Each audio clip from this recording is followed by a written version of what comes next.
Imagine for a moment that you are watching the news, not to learn the truth, but to be entertained by anger. Imagine a world where instead of building bridges, the media profits by burning them. That world, unfortunately, is not imagination. It is the reality we see unfolding before our very eyes. Friends, today we are going to talk about something very important, something that goes beyond borders and beyond politics.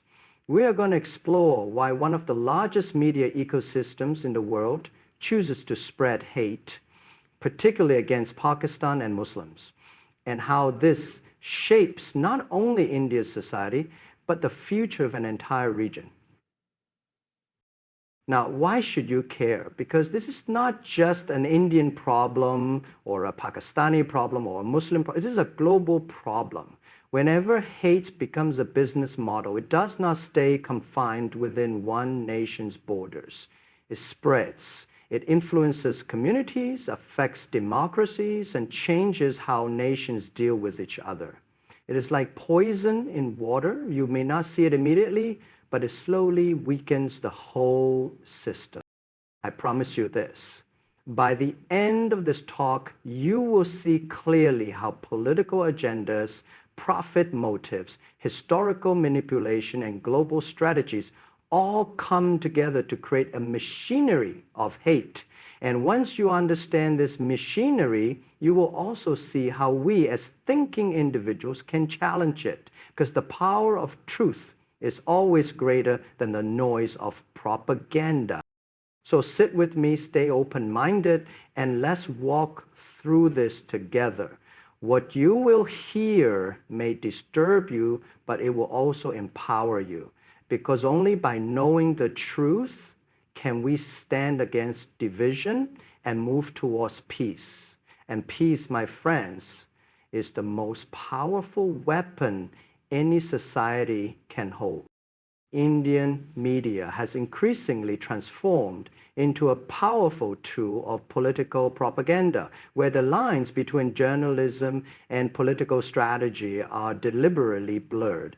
Instead of serving as an impartial watchdog or a platform for healthy debate, a large portion of media outlets in India now echo the voices of ruling powers, amplifically amplifying narratives that sustain political control. If the heart of this strategy lies the portrayal of Pakistan and Muslims as convenient adversaries, a tactic that taps into existing prejudices and ignites nationalist emotions among the masses. By framing Pakistan as an existential threat and Muslims as internal outsiders, political leaders can unite large sections of the population under the banner of nationalists, creating an us versus them mentality that benefits them during elections. The use of media in this way is not accidental. It is carefully designed. For instance, primetime debates on popular Indian television channels often turn into theatrical performances where anchors shout down opposing voices, label dissenters as anti-national, and highlight inflammatory rhetoric against Pakistan. The repetition of these narratives embeds hatred into the collective psyche, ensuring that fear and anger remain alive long after the news broadcasts end. When people are fed such content daily, they begin to associate patriotism with hostility towards Pakistan and loyalty to the ruling party with suspicion of Muslims. This creates a cycle where political leaders can continue to thrive on manufactured division.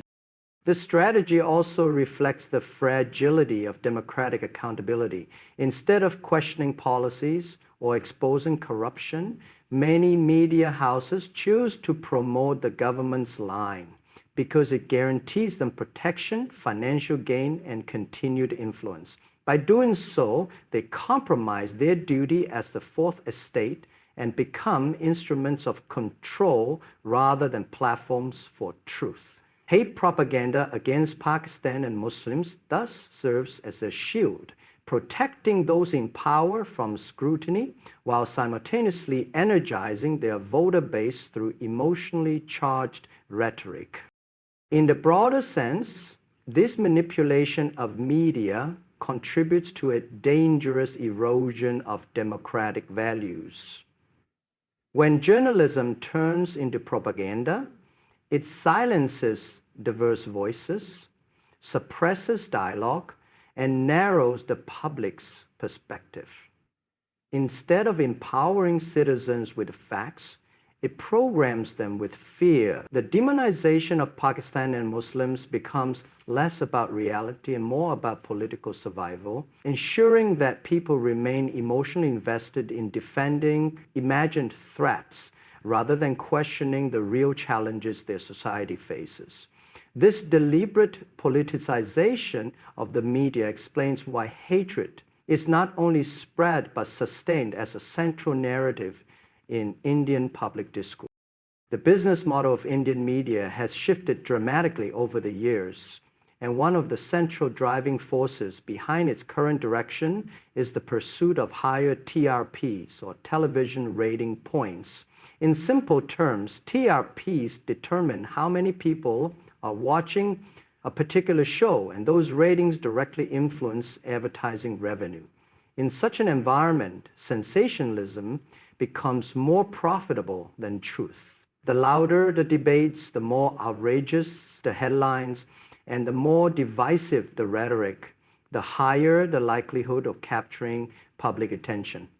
Hate-filled narratives, particularly those targeting Pakistan Muslims, have proven to be a guaranteed way of stirring emotions and keeping audiences glued to their screens.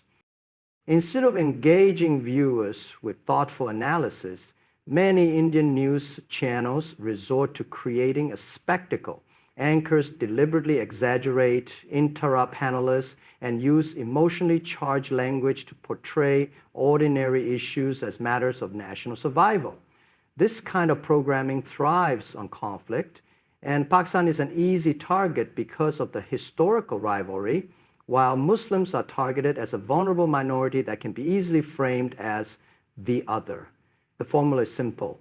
Blame Pakistan for external threats. Blame Muslims for internal issues, and dramatize the story to ensure maximum viewership. The tragedy is that truth becomes secondary, sacrificed at the altar of ratings and revenue. This hunger for ARPs creates a cycle where hate is continuously recycled as a profitable commodity.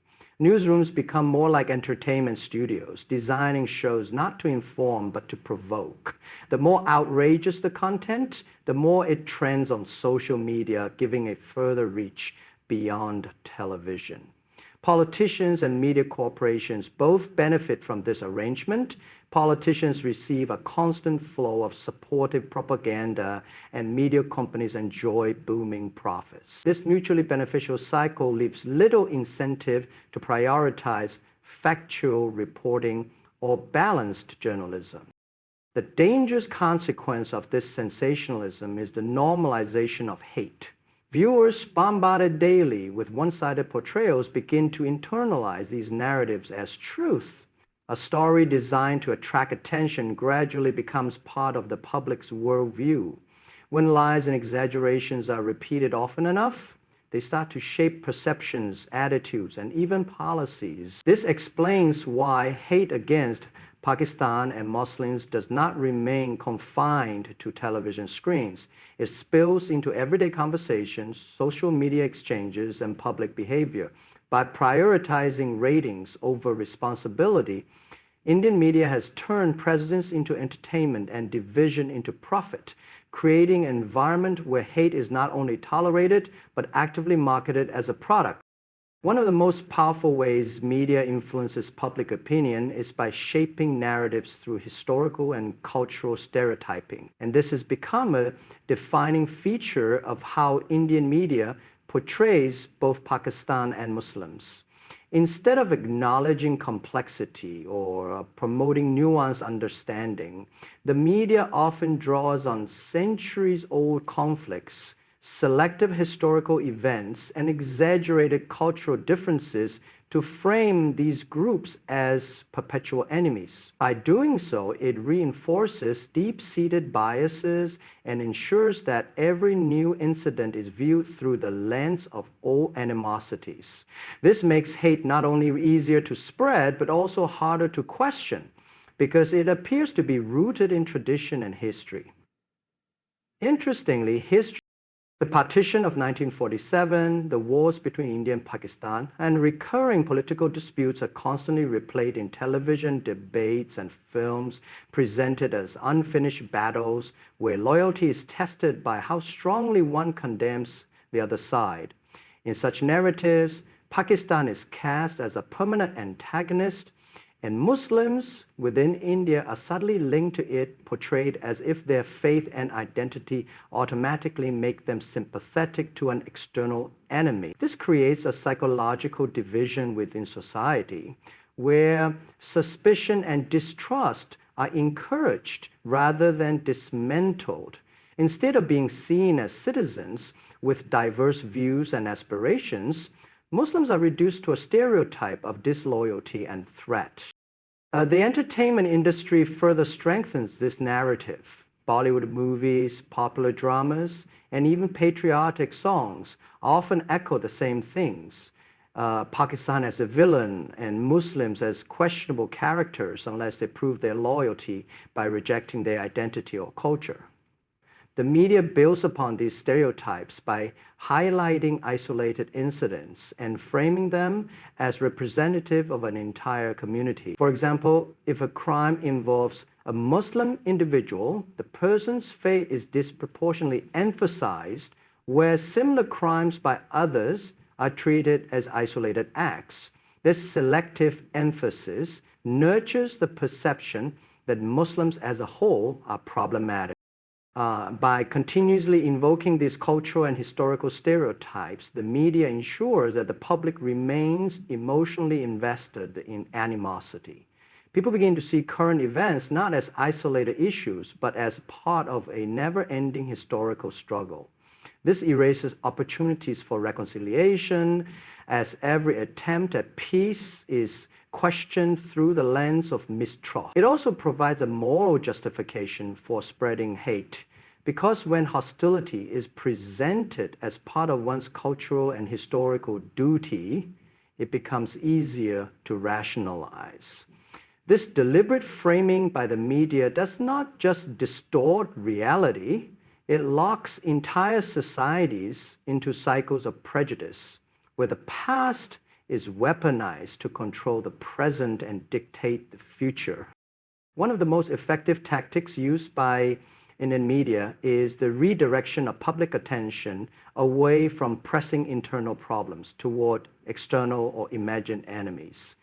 India, like any large nation, faces significant challenges such as poverty, unemployment, corruption, rising inequality, and strained infrastructure. These are sensitive issues that, if highlighted properly, could hold political leaders accountable and push citizens to demand real reform. However, instead of focusing on these urgent matters, much of the media shifts the spotlight onto Pakistan or Muslims, making them convenient scapegoats for issues that have far deeper domestic roots. This diversion strategy not only protects those in power from criticism, but also keeps public frustration channeled in directions that do not threaten the political establishment. When unemployment numbers rise or when economic growth slows down, rather than asking hard questions about policy failures, the media often runs primetime debates about Pakistan's alleged involvement in terrorism or questions the loyalty of Indian Muslims. When corruption scandals surface, they are overshadowed by breaking news about border tensions or accusations that Pakistani agencies are plotting against India.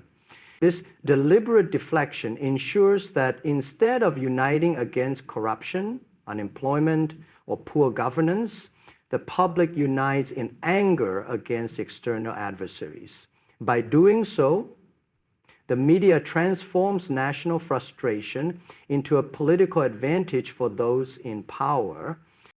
This strategy also thrives on the emotional appeal of nationalism. It is easier to distract people with dramatic stories about external enemies than to engage them in complex discussions about economic inequality or governance failures. Nationalism is presented as a shield, and the media frames criticism of the government as disloyalty to the country. By keeping Pakistan in the headlines and Muslims under suspicion, the government can appear as the protector of the nation, even if it is failing to deliver on promises of development and prosperity.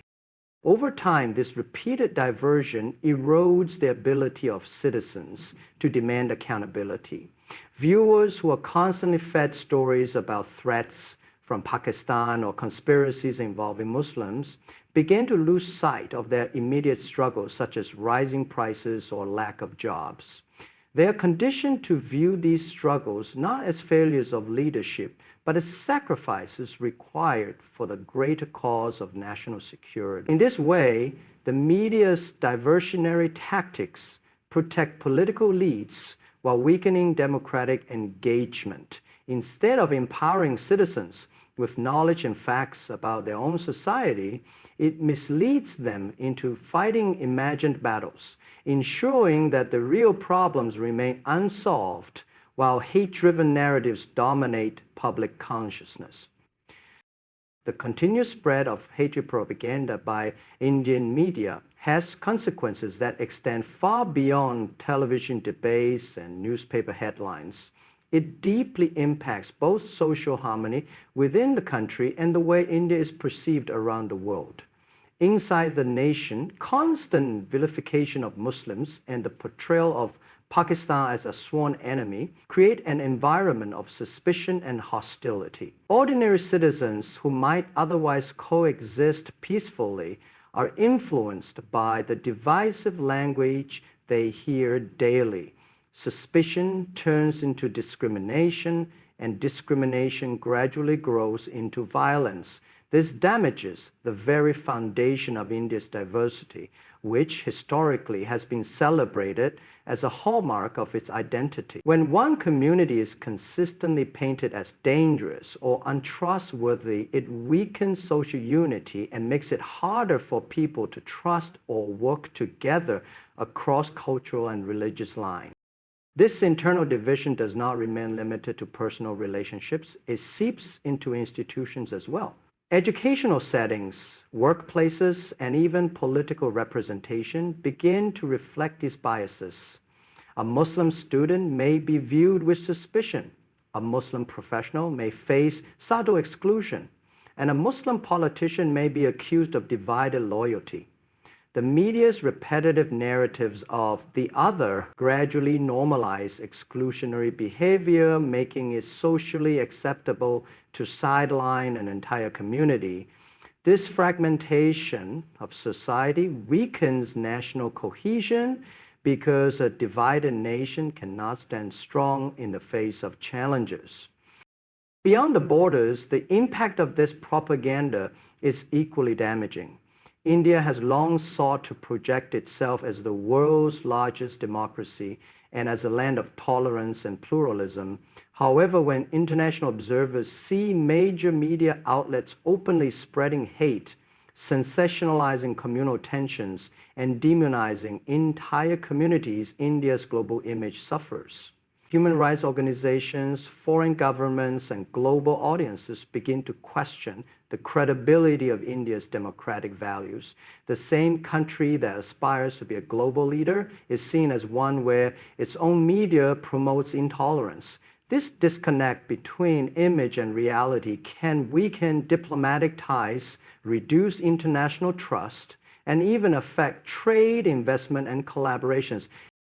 The ripple effect is significant. Hate propaganda not only damages harmony within, but also isolates the country externally. It creates a perception of instability and intolerance, which in today's interconnected world can have long-term consequences. Instead of showcasing its potential as a diverse and inclusive society, India risks being remembered for division and hostility, a reputation largely manufactured and sustained by its own media. The narratives promoted by Indian media do not exist in isolation. They are often influenced by broader geopolitical and strategic interests. Hate-driven portrayals of Pakistan and Muslims serve not only domestic political agendas, but also align with the goals of certain global powers that benefit from a divided and unstable South Asia. By keeping the spotlight on hostility and suspicion, the media indirectly supports strategies that prevent regional cooperation, limit economic integration, and ensure that South Asia remains dependent on external players for security and development. A peaceful, united region would have the potential to emerge as a strong economic bloc, but constant polarization ensures that mistrust keeps countries apart. Geopolitical manipulation thrives on instability, and Indian media often becomes an unknowing partner in this game. By exaggerating threats from Pakistan or portraying Muslims as internal dangers, it feeds into a climate of fear that justifies heavy military spending and security alliances. This benefits both domestic defense industries and foreign partners who supply arms and technology. Instead of encouraging dialogue or promoting economic cooperation, the media reinforces narratives that make hostility appear natural and unavoidable. For global powers, such division ensures leverage over South Asian nations who remain too busy countering each other to focus on collective progress. At the same time, misinformation and propaganda create diplomatic barriers. When the public is constantly conditioned to view Pakistan as an enemy, even small opportunities for dialogue are met with skepticism and outrage. Leaders who attempt peace are accused of weakness, and the media amplifies these accusations until they become political risks. This dynamic strengthens the hand of those who profit from conflict while weakening those who advocate for regional stability. In this way, media narratives do not just reflect hostility, they actively manufacture it, making cooperation nearly impossible. On a global scale, the spread of such hate-driven stories aligns with the strategies of powers that prefer South Asia divided rather than united. Every time Indian media sensationalizes a border clash or demonizes a minority, it plays into a larger pattern of controlled instability. This ensures that South Asia remains a hotspot of tension rather than a hub of growth. The tragedy is that ordinary people across the region desire peace and progress, yet their aspirations are overshadowed by narratives crafted for profit and manipulated for power by serving these geopolitical interests. Indian media's hate propaganda becomes not just a domestic issue, but a regional and global concern. Ladies and gentlemen, as we have explored today, the hostility spread by Indian media against Pakistan and Muslims is not simply a matter of biased reporting. It is a carefully engineered strategy built on political propaganda, sensationalism for profit, historical stereotyping, diversion from internal failures, damage to social harmony and reputation, and manipulation by broader geopolitical interest. What emerges from this pattern is clear. Heat has become a tool, a product sold for ratings, votes, and influence, while truth, peace, and harmony are sidelined.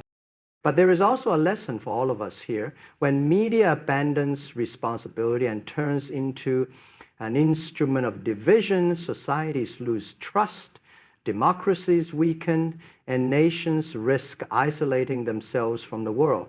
Yet history shows us that no propaganda can survive forever against the power of truth, fairness, and human unity. It is the responsibility of informed citizens, intellectuals, and global voices to question these narratives, challenge hate, and encourage dialogue that builds bridges instead of walls. The world today is too interconnected to thrive on division.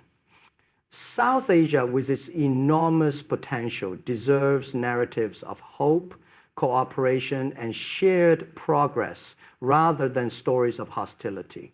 When we recognize how hate is manufactured and rejected, we move one step closer to a future where diversity is celebrated and peace becomes the norm. With that, I sincerely thank you for your time and attention.